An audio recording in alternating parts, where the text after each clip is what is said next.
আজকে আমি বানাবো ডিমের শাকের চচ্চড়ি। এটা গ্রাম বাংলাতে খুব ভালো পাওয়া যায় আর এই সময় এটা খাওয়া খুব ভালো। ডিমের শাকটা আমি এইভাবে বেছে নিয়েছি আর লম্বা লম্বা যে ডাঁটাগুলো থাকে সেই ডাঁটাগুলো আমি ফেলে দিয়েছি। তার সঙ্গে লাগবে এরকম কুচি করে নিয়েছি ছোট ছোট আলু আর একটুখানি বেগুন। এবার আমি কিভাবে বানাই দেখুন। প্রথমে আমি কড়াইয়ে তেল দিয়ে নেব।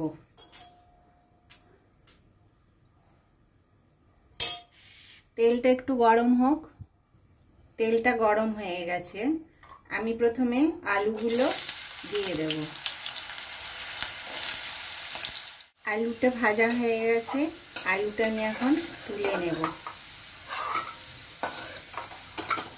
এই ডিমের শাক এখনই এই টাইমটাতে খুব বেশি পাওয়া যায় আর এখন এই শাকটা খাওয়াও খুব উপকারী। নুন দেব আর একটু হলুদ দেব বেগুনে, দিয়ে এটাকেও ভাজবো।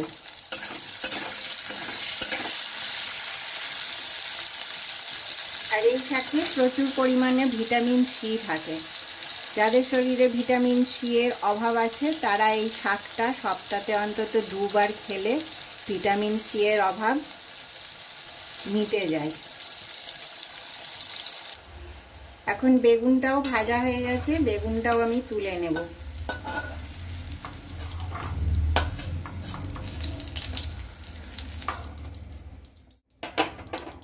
এই তেলের ওপর একটা কাঁচা লঙ্কা দিলাম, আপনারা চাইলে শুকনো লঙ্কা দিতে পারেন। আমার এতে কাঁচা লঙ্কাটাই খেতে ভাল লাগে। অল্প কালো জিরে দিলাম, পেঁয়াজ কুচি দিচ্ছি। এবারে পেঁয়াজ কুচিটা একটু লাল লাল করে ভেজে নেব। এখন পেঁয়াজগুলো ভাজা হয়ে গেছে, এবারে আমি বেগুন আর আলুটা আগে দিয়ে দেব, তারপরে ডিমের শাকটা দিয়ে দেব। ডিমের শাকটা দেওয়ার পর একটু হলুদ দেব। আমি তো আগে ওগুলোতে নুন দিয়েছিলাম, সেই জন্য এখন কম করেই নুন দেব। এই শাকটা খেতে একটু তেতো তেতো হয়, এটা সুগার রোগীদের জন্য খুব উপকারী। তো এটা খেতে খুবই ভালো লাগে। আপনারাও অবশ্যই একবার এইভাবে ডিমের শাকের চচ্চড়ি বানিয়ে খেয়ে দেখবেন। এবারে এটার মধ্যে আমি অল্প জল দেব। আপনারা যারা আমার চ্যানেলটাকে আপনাদের মূল্যবান সময় নিয়ে দেখেন তাদেরকে অসংখ্য ধন্যবাদ। আর আমার চ্যানেলটাকে আপনারা লাইক শেয়ার সাবস্ক্রাইব করবেন, আমার পাশে থাকবেন। এবারে আমি এটা ঢাকা দিয়ে দেব। এবারে আমি ঢাকাটা একবার খুলবো।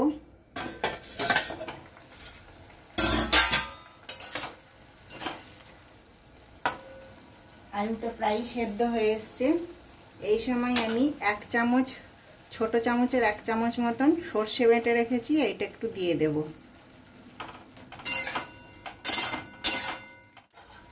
পুকুর পাড়ে পাড়ে খুবই হয় আর আমি শহরে থাকি, আমাদের বাজারে খুবই ভালো বিক্রি হয়। এবারে ঢাকাটা একবার খুলবো।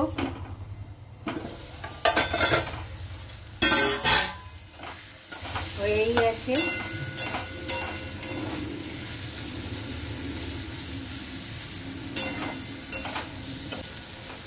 তাহলে কত সহজে এটা বানানো যায় দেখলেন। আপনারা বানাবেন আর খেয়ে আমাকে কমেন্টে অবশ্যই জানাবেন।